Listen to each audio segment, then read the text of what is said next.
Está no balanço, daqui a pouco some as crianças. É baseado naquele texto de Mateus 24, né? Tanto os dois no campo, um será levado, outro será deixado.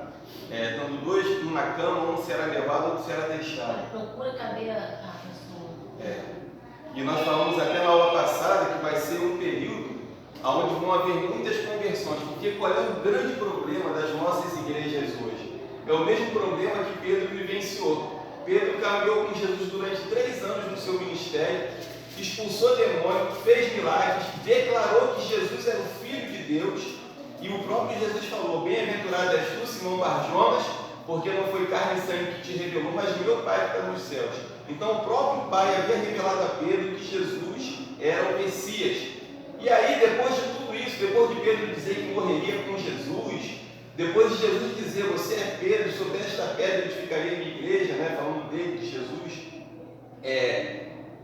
ele diz assim para Pedro: Pedro, Satanás pediu para cirandar você com um trigo, e eu roguei ao Pai para que a sua fé não desfaleça, mas quando você se converter, fortalece os seus irmãos.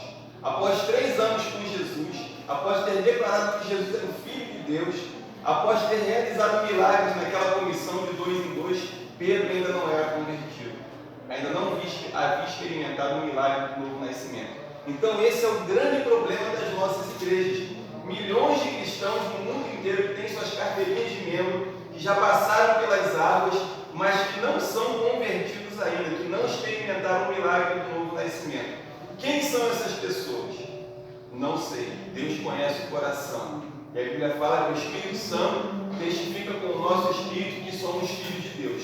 Então, se o Espírito Santo já testificou, se ele já confirmou, se ele já falou, amém. Mas tem muita gente que tem dúvida que não houve essa testificação do Espírito Santo de Deus. E aí vem a questão do arrebatamento. Imagina uma pessoa que acha que nasceu de novo, que não nasceu, que é membro de uma igreja, mas que não se converteu ainda. Imagina essa pessoa quando houver o arrebatamento. O susto que ela vai levar vai ser um susto tão grande que ela vai se converter na hora, porque aconteceu com Pedro. Pedro não era convertido, mas quando ele foi pego ali no pátio do sumo sacerdote, que disseram: você estava com ele? Não estava. Não, você estava. Na terceira vez o galo cantou e ele caiu em si, que ele havia negado a Jesus, e ali houve um arrependimento sincero, e dali para frente foi um outro Pedro. Então, quando houver o arrebatamento, eu acho que vai ser um período da igreja onde mais vão haver conversões. Deus está de olho nesses crentes sem vergonha, né? Raimundo, no pé da igreja, todo mundo, que não se converteram ainda. E quando houver o arrebatamento, o susto que eles vão levar vai ser tão grande que muitos vão se converter. Mas aí, como nós falamos no texto de Apocalipse 13 e 17, sobre o que vai acontecer na grande tribulação, serão decolados por amor a Jesus.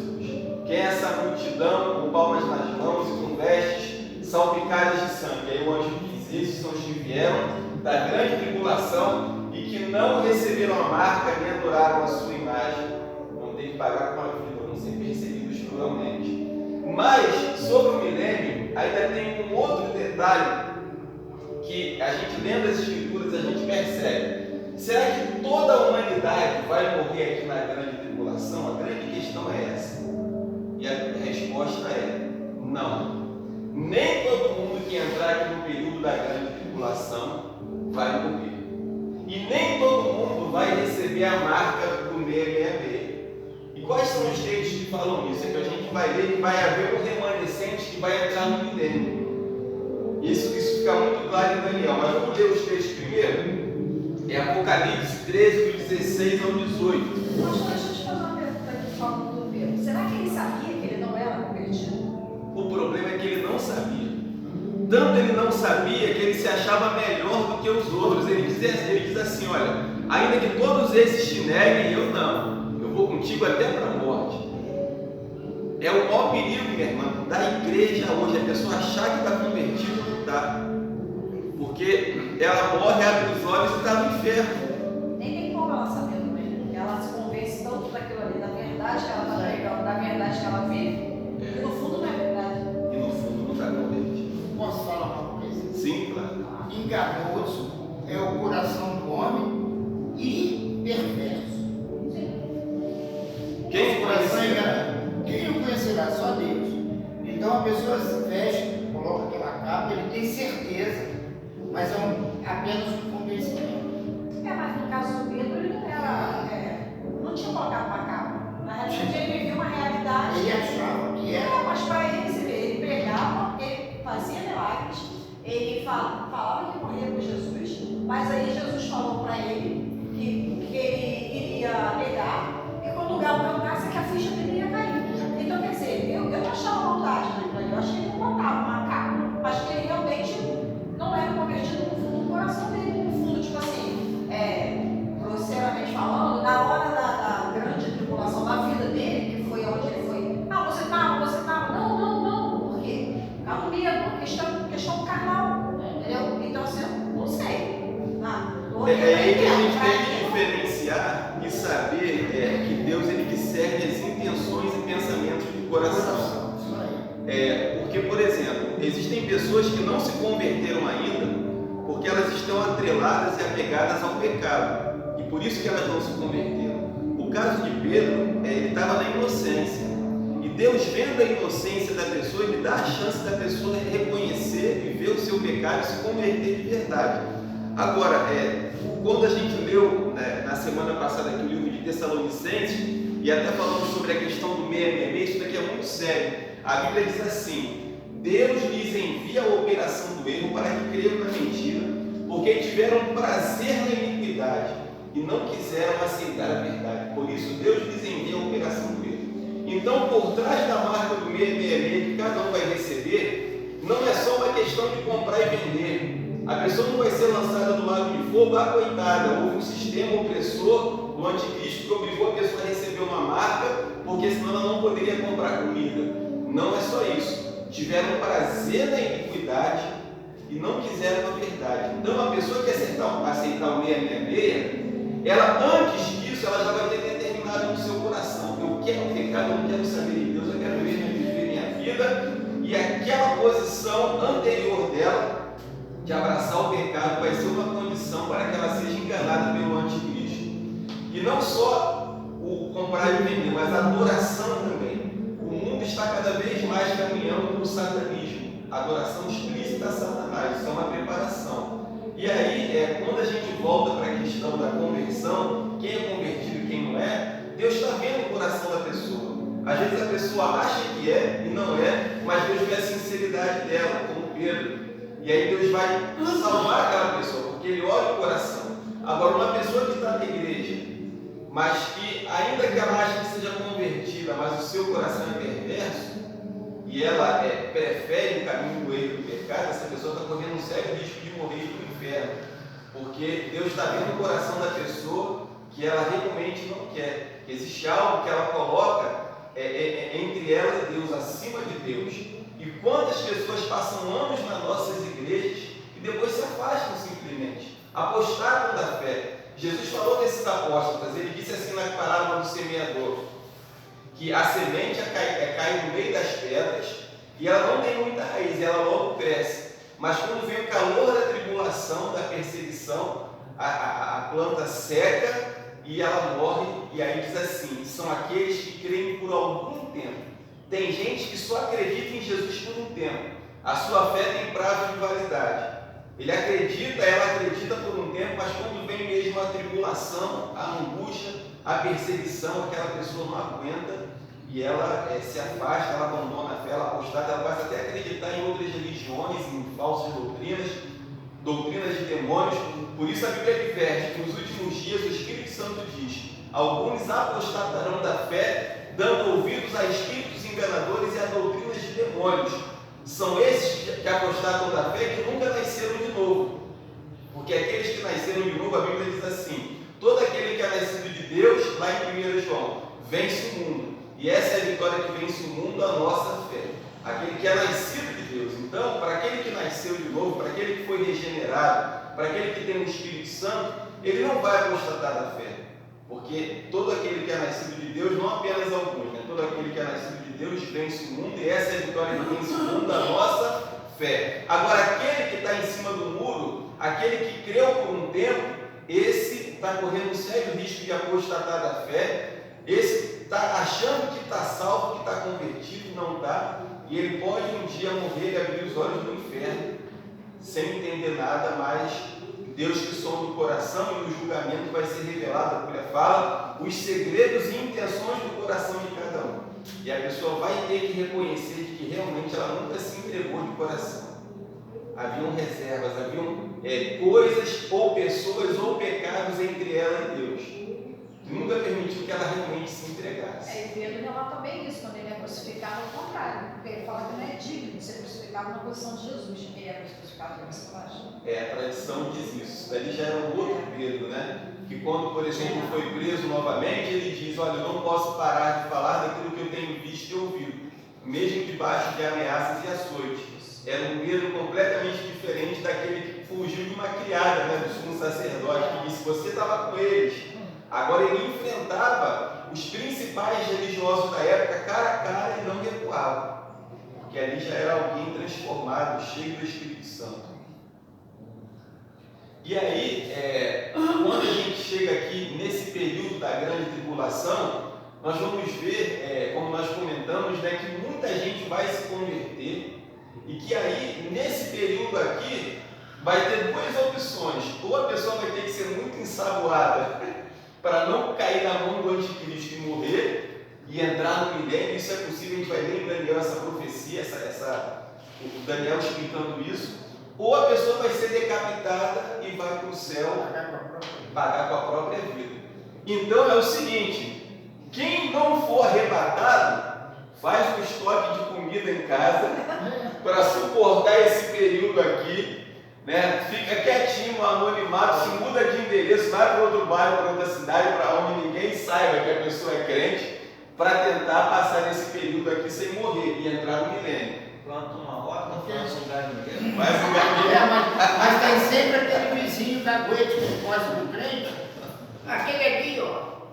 Mas calma aí, pastor. Esse milênio é antes, depois, aliás, ele ocorre depois do juízo final. Não. Vai haver um julgamento que a gente vai ler aqui entre a grande tribulação e o milênio. Mas o juízo final mesmo vai ser no final do milênio. Então, no milênio vai estar ainda o mundo ainda vai ser de Satanás, ele vai estar. Não, isso que a gente vai ver agora. Quer ver? Vamos lá abrir em Apocalipse 13, 16 e 18 e depois o texto-chave, Daniel 12, do 11 ao 12. Esse texto de Daniel aqui traz todo o esclarecimento que a gente precisa. Vamos começar com a irmã Ana Carla. Irmã, lê para a gente Apocalipse 13, 16 ao 18.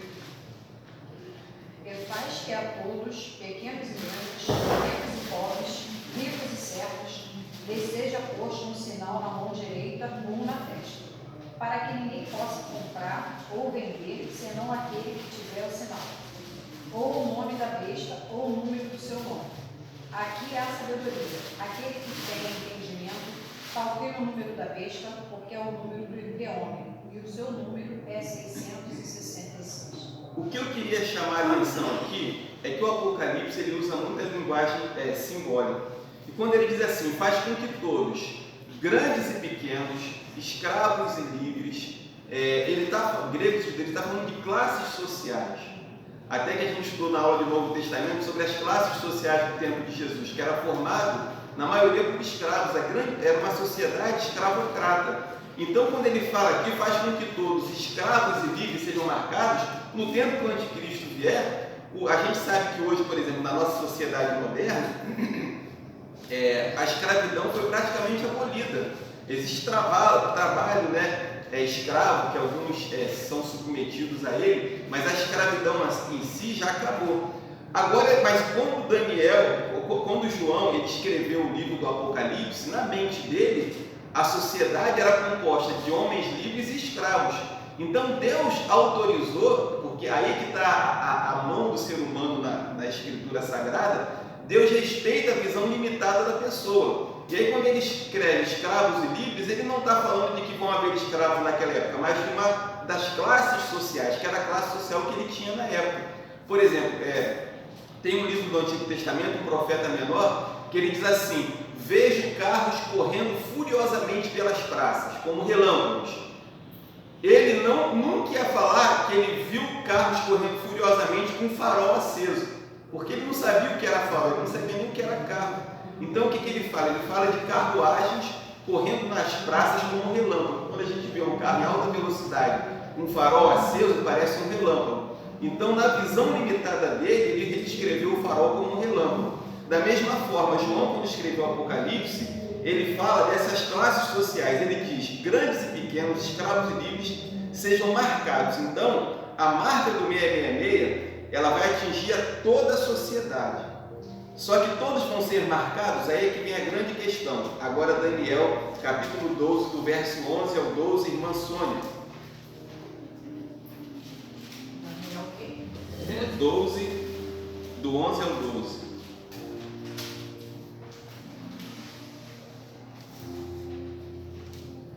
E deste o tempo em que o continuo sacrifício for tirado e posto a abominação desolatória, haverá 1290 dias. Isso. Pode continuar no 12. Bem-aventurado o que espera e chega até 1335 dias. Tu, porém, vai até o fim, porque repousará e estará na tua sorte no fim dos dias. Eu queria chamar a atenção para esse versículo 12. Nós falamos que a grande tribulação ela vai ser dividida em 2 períodos, 3 anos e meio, 3 anos e meio. Se a gente jogar na calculadora, um período de 3 anos e meio, ele bate exatamente 1290 dias. Olha o que é falado aqui. Desde que o tempo em que o sacrifício diário for retirado e a abominação da desolação for estabelecida, haverá 1290 dias. Quando é que o sacrifício contínuo vai ser tirado? E quando é que a abominação da desolação vai estar sentado no templo de Jerusalém exigindo adoração? Vai ser no período de 3 anos e meio. E nós falamos na aula passada que hoje em Jerusalém existe já um instituto do templo. Se você chegar hoje lá em Jerusalém e perguntar: vem cá, qual é o projeto de vocês aqui em relação ao novo templo? Todos os utensílios já foram feitos, com exceção da Arca da Aliança, que o judeu considera sagrada e não vai reproduzir outra. E o templo já está próximo de ser construído. O anticristo vai entrar nesse templo, vai exigir ser adorado, vai acabar com o sacrifício que vai ser novamente restabelecido. E aí o anjo diz assim: desde que isso aconteceu, haverá 1290 dias, ou seja, 3 anos e meio. Só que aí ele diz assim, olha o versículo 12 que interessante: bendito é aquele que espera e chega aos 1305. Aí ele vai falar de 2 períodos: 1290 dias menos 1305, quanto dá? 15 dias, certo? Só que ele acrescenta mais 30 e 30 dias. Então nós temos aqui, entre a grande tribulação e o milênio, um período de 45 dias. Um período de 45 dias. Deixa eu anotar. Existe uma lacuna aqui de 45 dias, que são divididos em 2 períodos, 15 mais 30.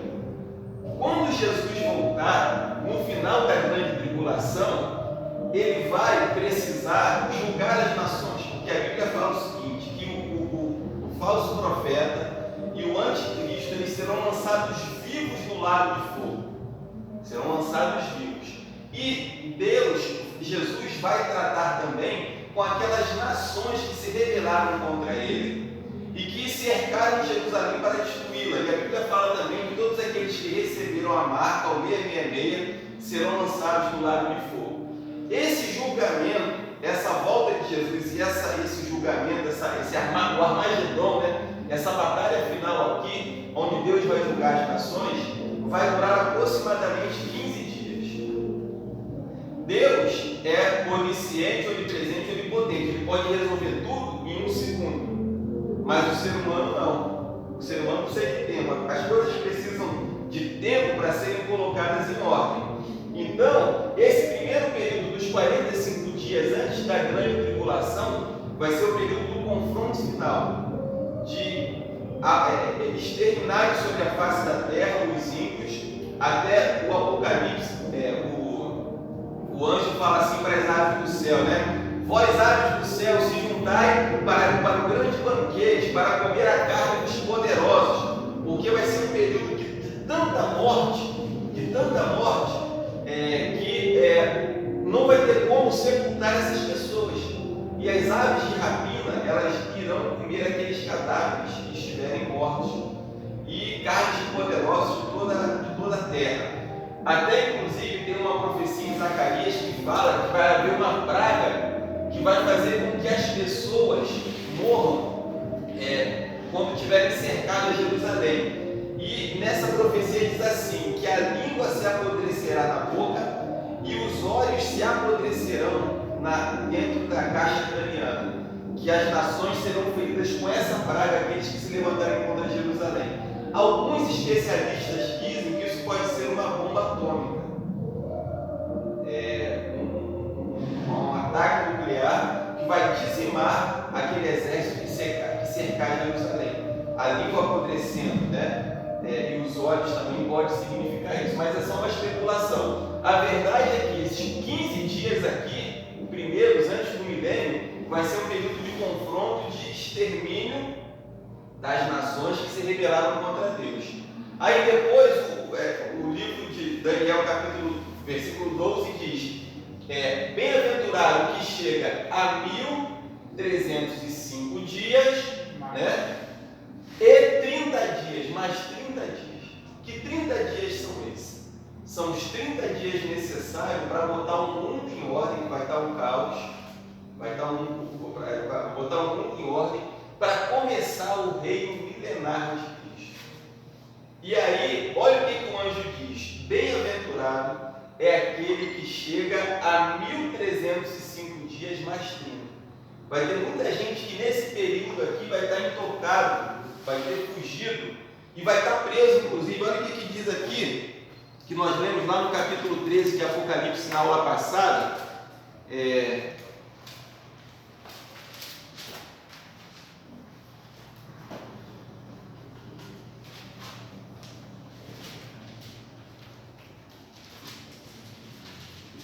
Capítulo 13, verso 10. Importa que aquele que leva ao cativeiro e vê lá para o cativeiro, aquele que mata com a espada deve ser morto à espada. Aqui está a paciência e a fé dos santos. Tem alguma outra tradução aí diferente da minha? Capítulo 13, 10. Se alguém deve em cativeiro irá. Se alguém matar a espada, necessário é que a espada seja morta. Aqui está a paciência e a fé dos santos. Outra tradução.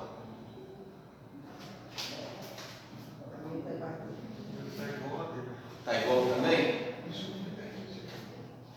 É porque tem algumas traduções que não fala dessa forma. Fala o seguinte: importa que quem tiver que ir para o cativeiro vá, e quem seja morto à espada seja morto.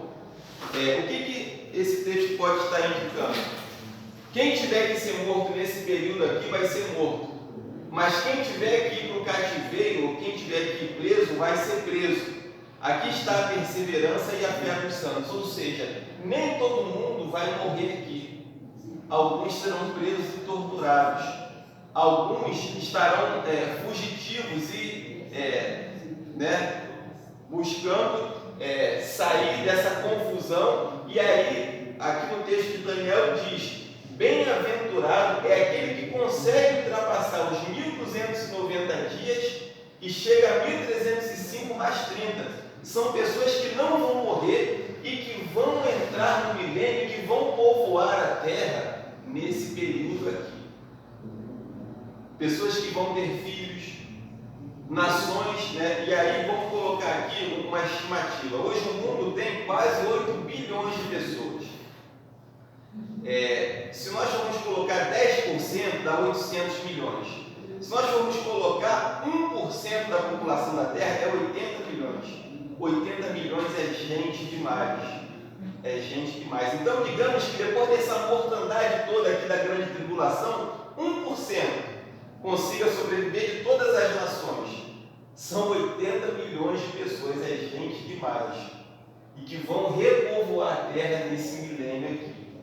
E aí a gente vai ver alguns textos agora falando como vai ser esse período aqui do milênio. Primeira coisa que a gente precisa entender. Primeira ressurreição vai acontecer aqui. A Bíblia diz, e aqueles que morreram aqui na grande tribulação ressuscitarão e reinarão com Cristo durante 1000 anos. Aí diz assim, mas os outros mortos não reviveram. Eles só vão reviver aqui para o juízo final. Bom, como é que vai ser, agora que vem a grande questão, a convivência de pessoas que ressuscitaram e que vão reinar com Cristo durante o milênio, com pessoas que não morreram ainda e que vão entrar no milênio? A mesma convivência que Jesus teve com as pessoas após a sua ressurreição. Jesus, depois que ressuscitou, ele não comeu e bebeu? Ele não tinha um corpo físico que ele mandou até para Tomé colocar a mão? Tomé, coloca aqui a mão para você ver que o Senhor mesmo. Um espírito não tem carne e osso. Jesus recebeu um corpo glorificado, um corpo de carne e osso, mas não mais corruptível. Um corpo agora sem aquelas limitações que nós temos hoje. Tanto que ele apareceu no meio dos discípulos quando as portas estavam trancadas. Então, o que vai acontecer com quem ressuscitar aqui no milênio?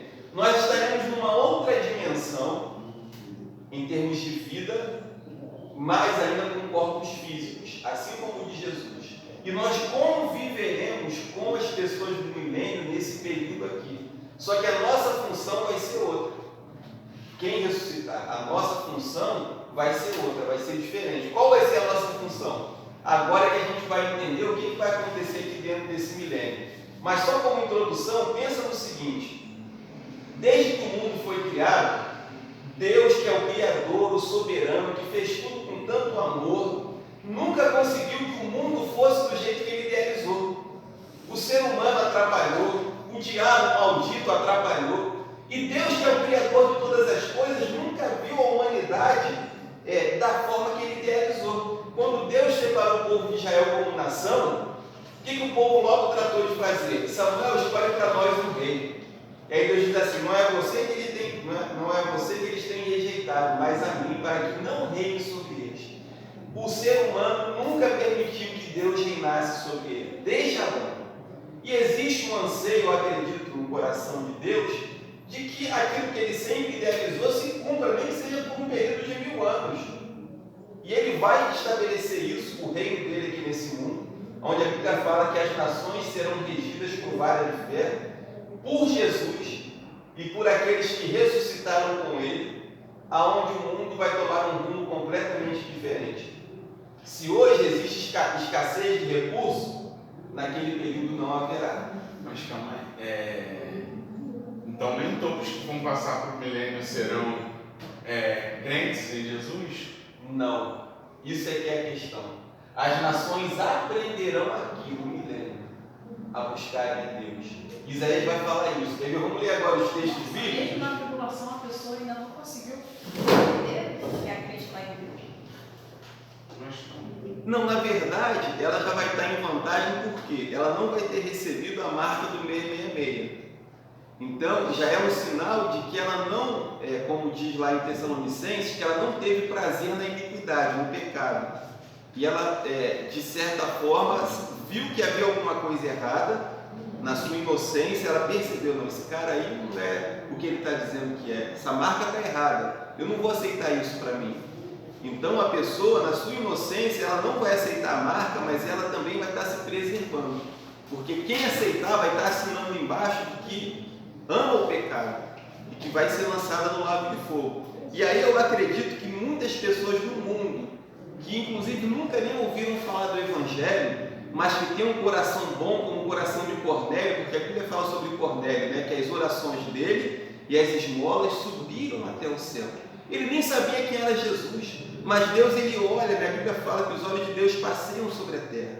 ele vê quem tem um coração sincero e que mesmo nunca tendo aceitado Jesus, ele vai dar oportunidade à pessoa de se converter. Existem relatos, inclusive uma missionária que teve aqui na igreja, de pessoas que vivem em países onde o evangelho é proibido, que sonham com o evangelho. Deus se revela para elas em sonho. E elas procuram esses missionários que não são identificados naquela região como missionários, porque se forem identificados são mortos. E elas dizem: olha, nós viemos aqui procurar vocês porque Jesus apareceu para a gente em sonho e mandou procurar vocês. Então olha como é que Deus alcança as pessoas que Ele quer alcançar, que tem um coração que anseia pelo Evangelho, mesmo que a palavra não tenha chegado a eles ainda. E eu acredito que o mundo hoje tem tanta gente, que existem milhões assim, que estão em países fechados, que o Evangelho não chegou, mas que terão a oportunidade de conhecer a Deus no milênio. É a chance que essas pessoas vão ter. Inclusive tem um relato, está num livro, que Fator Melquisedeque, aonde um missionário ele chega numa tribo indígena e os nativos daquela tribo dizem assim: você podia ter chegado aqui 20 anos antes, porque houve um cacique da nossa tribo que ele aboliu a adoração à lua, às estrelas, como alguns índios adoram, né? A floresta. E ele passou a dizer para a gente que nós devíamos adorar o único Deus criador de todas as coisas. E ele ansiava por essa mensagem que vocês trouxeram para nós, mas ele já morreu. Será que ele foi para o inferno? Eu acho que não, porque Deus se revelou a ele antes dele morrer, e ele aboliu a idolatria na tribo, mesmo sem ter sido evangelizado. Então, Deus conhece o coração de cada um. E o livro de 1 Coríntios capítulo 2 fala que aqueles que sem lei morreram, sem lei serão julgados. Porque para si são lei, porque a sua consciência, ela avisa se eles estão certos ou errados. Então, tem muita gente que nunca ouviu falar de Jesus, mas que pela consciência que Deus deu, vão procurar fazer o certo, e Deus vai se revelar a essa pessoa, e que no dia do juízo, elas não serão condenadas porque de alguma forma conseguiram tocar a Deus, chegar a Deus. E Deus ele se revela ao homem de diversas formas. A forma mais clara que Deus se revelou foi através de Jesus, mas Deus se revelou através da lei, através dos profetas, e Deus, a Bíblia diz assim, Ele escreveu a sua lei no nosso coração, que é a consciência. Um índio ele pode viver numa tribo mais isolada, no lugar mais longínquo, sem nunca ter tido contato com a civilização. Mas ele nasceu com algo chamado consciência, que se ele for fazer alguma coisa errada,